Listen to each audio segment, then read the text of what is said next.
qilyapsiz dada. Nima bo'lyapti balam? Odamni toza uylantirib qo'ydingizlar-ku dada. Baqirayotgan gaplaringizni qaranglar.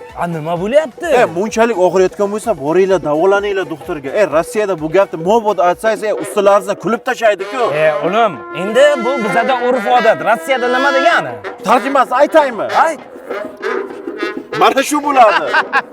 Yo-mayo, yigitlar, huy bali emas. Hazoralik deb baqiramiz. Qani ketdik. Hazoralik! Qanday, yaxshimisan, annay, zo'rmisan? Shohbozbek, sen qanday? Siz yaxshimisiz? Zo'rmisizlar? Uydagilar yaxshimi? Xonadonlar tinchmi? Ha, rahmat. Dada, sen yo'q, keling dada. Men sizga hayron qolaman dada. Nima qilasiz? Qimmatbaho vaqtingizni yo'qotib. Assalomu alaykum, yaxshimisiz? Assalomu alaykum, siz yaxshimisiz? Balanchi yaxshimisiz?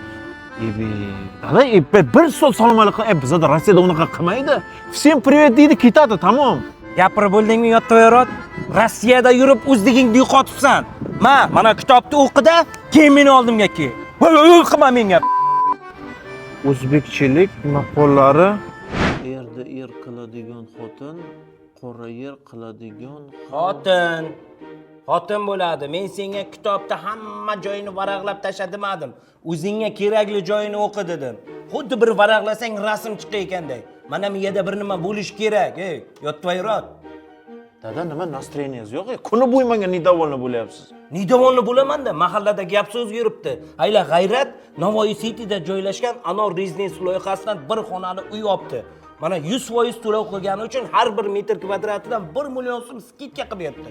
Bu yil podkulish topshiradi, ikkitagina gilam, bittagina ko'rpacha etib yashayman deyapti. Nima, meni ulim yo'qmi? Hayda, dada, 3 xonali kvartiraga remont qildik-ku. Remont qildik. Hamsiyalar gapiryapti. O'g'ling Rossiyada 10 yil kimnikini chertib yuribdi deyapti. Nima, meni o'g'lim yo'qmi? Yo o'tib ketganmi? Iloho men. Dada, men hali o'lganim yo'q. Sheraman dada. Havo to'ramang. 2 xonali kvartira olamiz. 2 xonali emas, 3 xonali kvartira olamiz. Shu G'ayrat qo'yib o'lsin. O'zingga kelganing rost bo'lsin, bolam.